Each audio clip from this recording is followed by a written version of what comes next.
My sister looked me dead in the eye at her own $85,000 engagement party hosted on my estate and said, "Luna, stop standing here. Go fix the flowers. You're just the gardener." The entire room went silent.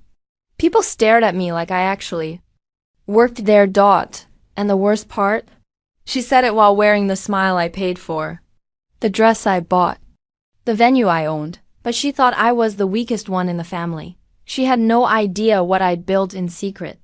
Before I continue, hit share, like, and subscribe because what happens next will shock you even more. I felt every eye burning into me, waiting for me to break or walk away in shame.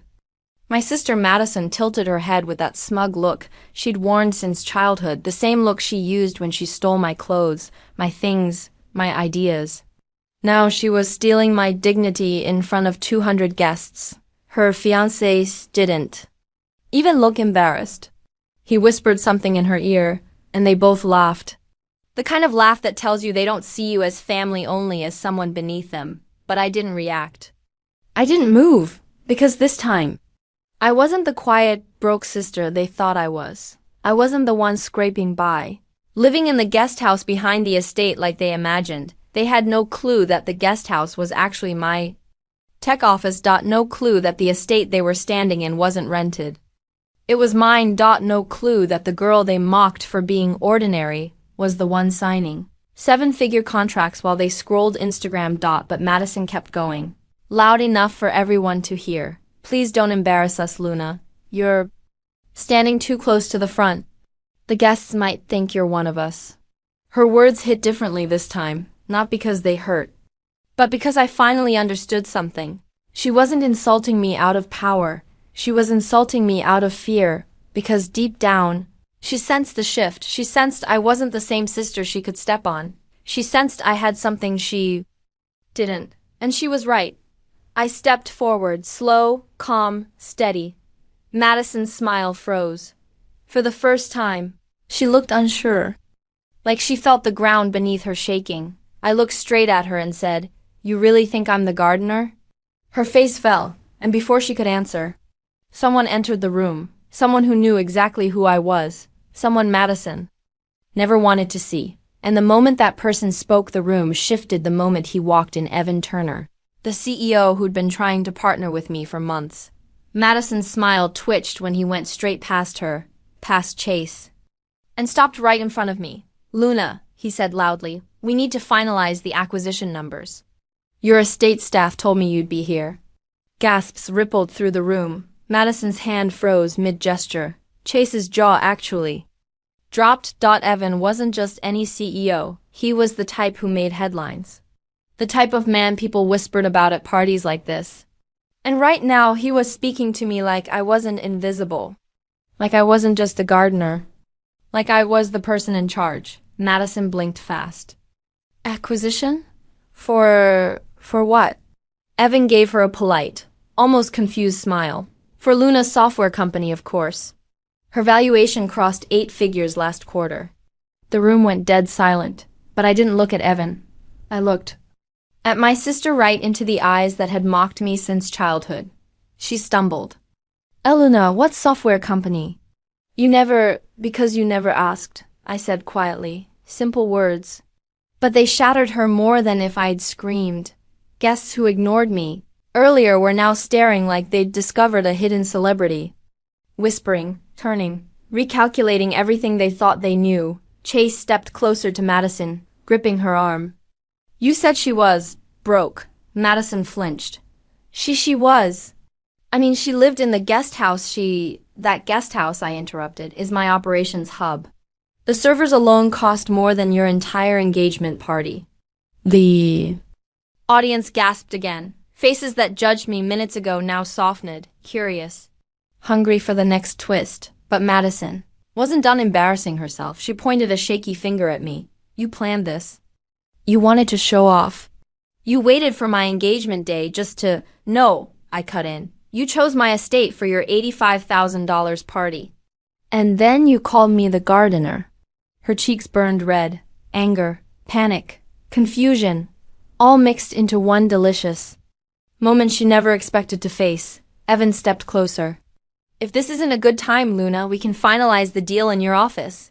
My office? Madison's voice cracked. In the guest house? Before I could answer, a man near the bar shouted, "Hold on, didn't Madison brag on Instagram that this estate belonged to her fiancé?" Every head snapped toward Chase, his face drained of color. Madison's eyes widened, and for the first time that night, the truth started unraveling on their side, not mine. Because Chase wasn't just hiding something. He was hiding something big. Chase's throat bobbed as every guest stared at him. He tried to laugh it off, but his voice cracked. Relax, everyone. Madison just meant we felt like it was ours. No, someone cut in. She literally said her fiancé owned it. She bragged for weeks. Madison's eyes snapped toward Chase, sharp and panicked. Chase! Why aren't you saying anything? Tell them you're buying it. Tell them. He didn't answer. He couldn't. His silence was louder than any confession. I folded my arms. You told her you were buying my estate. Chase's face twisted. It just came up. You didn't think anyone would check. I said softly, and you didn't think I'd show up tonight. Madison's voice turned shrill. Why would he lie? Chase, tell everyone the truth. He finally snapped. Because I didn't know the estate belonged to your sister, Madison. The crowd gasped again, third time that night. My favorite so far. Madison stumbled back like she'd been slapped. What do you mean? You said you were handling it. You said your uncle was arranging the loan. Chase's jaw clenched. Yeah, well, the loan collapsed. My credit's not great. Not great. That was an understatement. He looked like a man drowning in bills. Madison's voice shook. But you promised. I promised a lot of things, he whispered. Before I knew your sister was, he stopped himself. But everyone knew the word he was. Avoiding rich powerful the opposite of what they believed about me. Madison lunged closer to him. Are you interested in her? Is that what this is? Chase looked at me for a split second too long. A mistake. A massive mistake. The guests noticed. Madison noticed. Don't you dare, she hissed. I stepped back, lifting both hands. That's your problem, not mine. Madison's breathing turned fast. Uneven, she scanned the room like she was drowning, like the world she built on lies and show-off posts was collapsing in front of her. But she wasn't the only one losing control. Evan leaned toward me and whispered, "There's something you should know about Chase, something we found during due diligence." I didn't want to bring it up tonight, but Madison whipped around. Due diligence? On my fiancé? Why? Evan hesitated. Because his name came up in a fraud investigation last year. A collective gasp hit the room, this one louder than all the others. Madison froze, staring at Chase as though he turned into a stranger right in front of her. Chase. Tell me that's a lie. Tell me you're not. But he didn't deny it. He didn't defend himself. He didn't even look at her. And that silence. That silence was the moment Madison realized. The man she humiliated me for. The man she flaunted online. The man she trusted more than her own sister.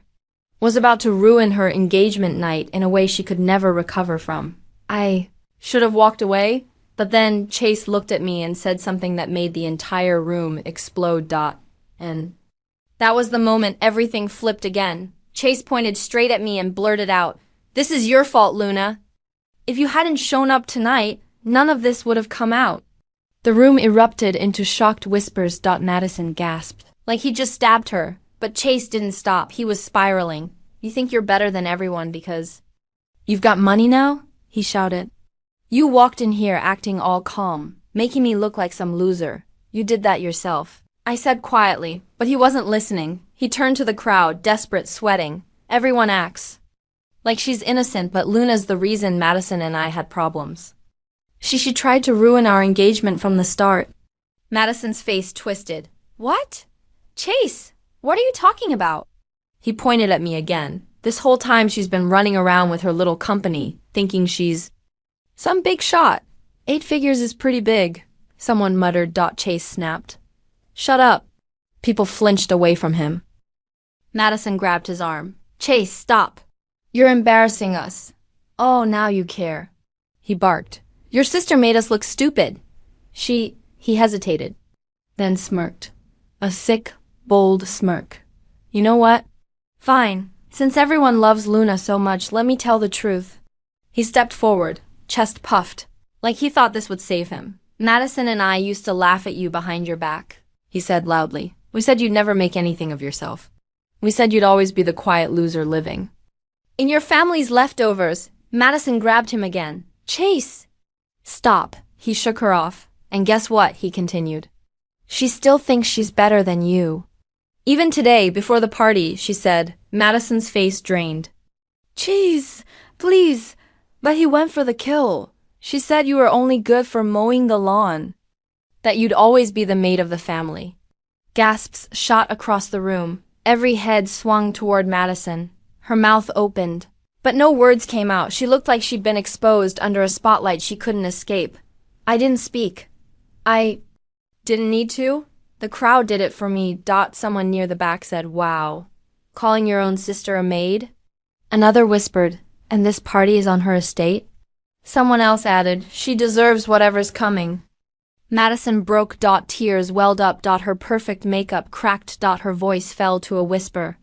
Luna, I didn't mean those things. But before she could finish, Evan stepped forward again. There's one more thing, he said, his voice calm but cutting. Luna didn't want me to mention it tonight, but since the truth is coming out. He pulled out a document with their names on it. Madison and Chase. And my name. Everyone went silent. Madison stared at it. Confused. What is that? Evan handed it to me. You signed this earlier today. It becomes public next week. Madison reached for it, trembling. Luna, what is this? I met her eyes. It's the one thing neither of you ever expected. As the lights flickered from the tension, as every guest leaned in to hear, as Madison held her breath. I said the words that made the entire engagement party explode into chaos. I looked at Madison shaking. Mascara streaked and said, it's the foreclosure document. The bank sold your debt. To me. A scream rippled through the room. Madison stepped back like the floor disappeared. To you? Luna, no, please. Chase's face went white. You bought her debt? I nodded once. Simple, calm, final. For years you both mocked me, I said. Called me nothing, used me, lied about me. Tonight you tried to humiliate me in my own estate. Madison collapsed into a chair, whispering, this can't be happening. Evan read the final line aloud. Effective immediately, all assets tied to Madison and Chase fall under Luna's authority. The crowd erupted, phones out, whispering, stunned. Chase tried to rush toward me. You can't do this, give us time. Security blocked him before he could take 2 steps. Madison reached for my hand. Eyes red. Luna, please, you're my sister. I pulled my hand back. Sisters don't call each other maids. Her face crumbled. I turned toward the guests, then toward the exit as whispers followed me like a victory march. And just before I walked out, I said one last thing. Next time you plan an $85,000 engagement party, make sure you actually own the place. Behind me, Madison broke into sobs. Chase cursed and smashed a glass. Their perfect night. Destroyed by the truth they created themselves. And me? I walked out stronger, lighter, and finally free, the underdog who became the one person they should have never underestimated.